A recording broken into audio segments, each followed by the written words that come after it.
Hello and welcome back to my channel Inspire with Anushka. Guys, how are you? Hope you all are fine. Guys, today we are going to start a new topic. It's not a new topic, it's the part of the system of classification in which we have read about the five kingdom classification, in which we have divided the categories of the organism as Protista, Monera, Fungi, Plantae and Animalia. So we have discussed everything before Animalia. Now the day has came to discuss about the kingdom Animalia. Okay. So despite more than 1,000,000 of types of different animals are on the earth. You also know some of about them. So this kingdom is characterized by some common features. We will discuss about that features in this video. So guys, please be continue for the knowledge of the classification of animal kingdom, and we will also discuss that what are the different class in which we have divided the organism, and we will also classify the animals according to their body shape, size, and we will also discuss about the symmetrical, spherical, symmetry on the different topics on which we have divided the organism. We will discuss and go through all of that. So today's video is just an introduction for the classification of animal kingdom, and from tomorrow we will start the kingdom one by one. We will discuss that. Okay, so guys, let's start the topic. Kingdom Animalia. There are infinite number of organisms seen in the world. Some are the simple unicellular and some are multicellular. Okay, so their shape, size, structure and behaviors are also different. This type of division of organism is called the animal diversity. So modern classification of animal kingdom, the scientific classification of animal was first conserved by Aristotle on the basis of their some common characteristics, or they classified entire animal kingdom into the two groups, that is Animalia and Animalia. What's the difference between Animalia and Animalia? So Animalia is the animals which lack blood in their body are called the Animalia, that is the Coelenterata, Mollusca, Arthropoda, Spongia, Annelida. This comes under that part. And the second one is Animalia, that which contains the blood.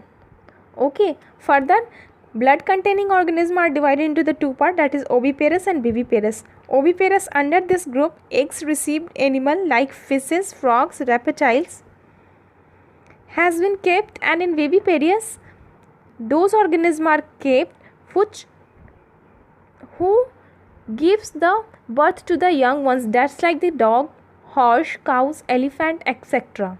Okay, so classification of animal according to store and uses, they are divided as unicellular and multicellular. So this is also not right.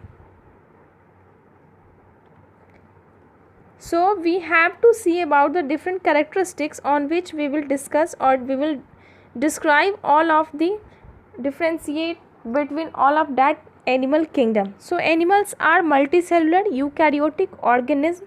Most animals have a high level of tissue differentiation and many of the specialized body organs. Most animals have the nervous system which is used to coordinate their body. Okay.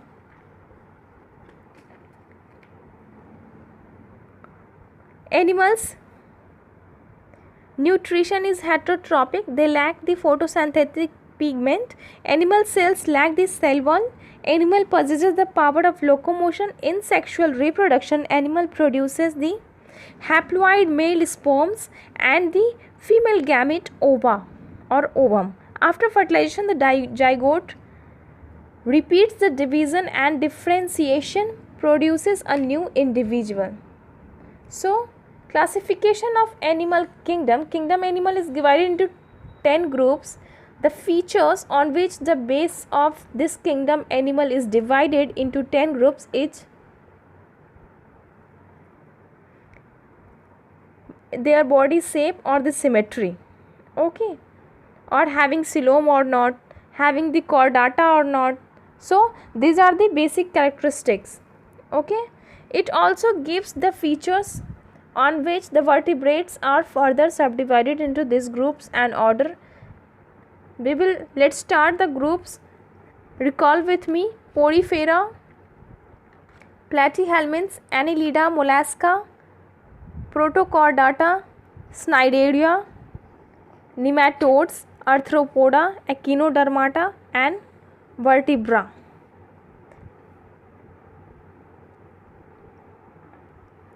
The classification is considered for animals which had some characters just like the habitat. Its habitat are aquatic, terrestrial, arboreal, aerial, free-living, parasitic, symbiosis, or the saprozoic. Okay, the level of organization may be cellular level, tissue level, organ level, and system level. Body symmetry may be asymmetrical, radial symmetry, or bilateral symmetry, and the cavity of coelom is acoelomate, pseudocoelomate, coelomates, homocoelomates. Body temperature may be cold-blooded or warm-blooded.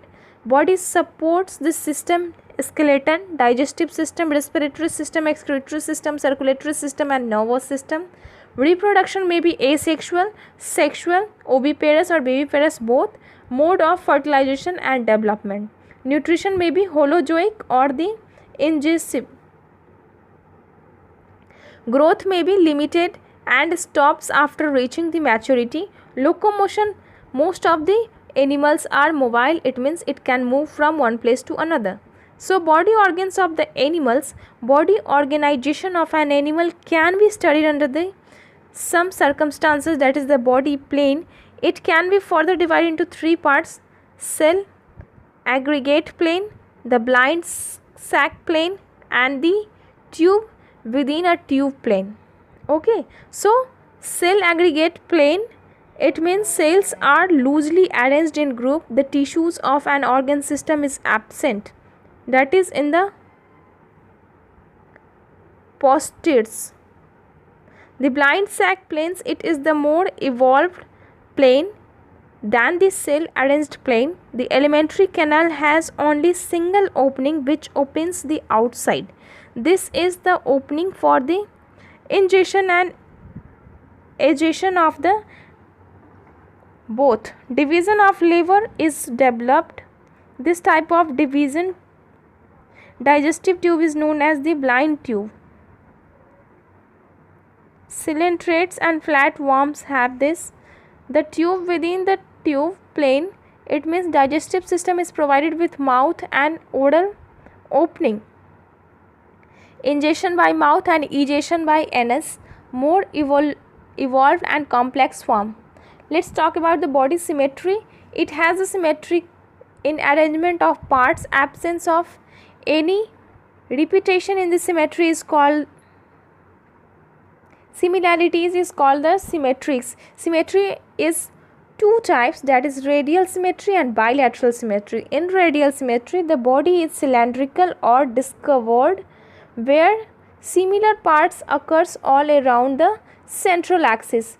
The vertebral plane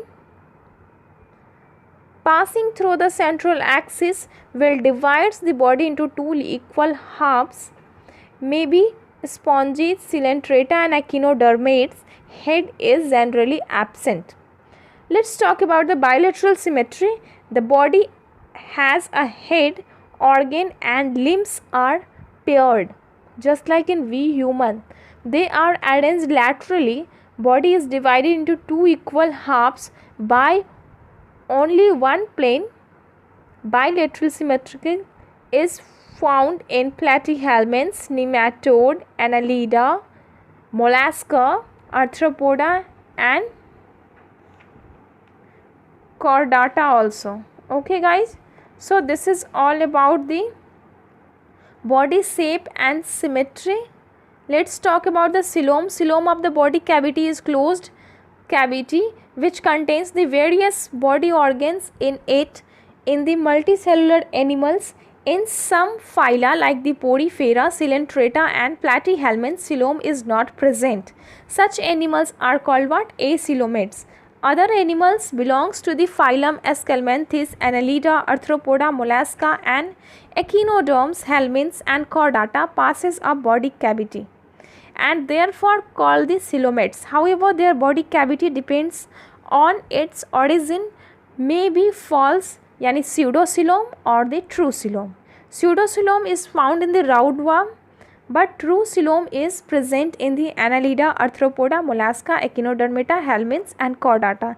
Guys, this is all about the introduction with the classification of animal kingdom. Hope you all have understood that on basis of these characteristics we will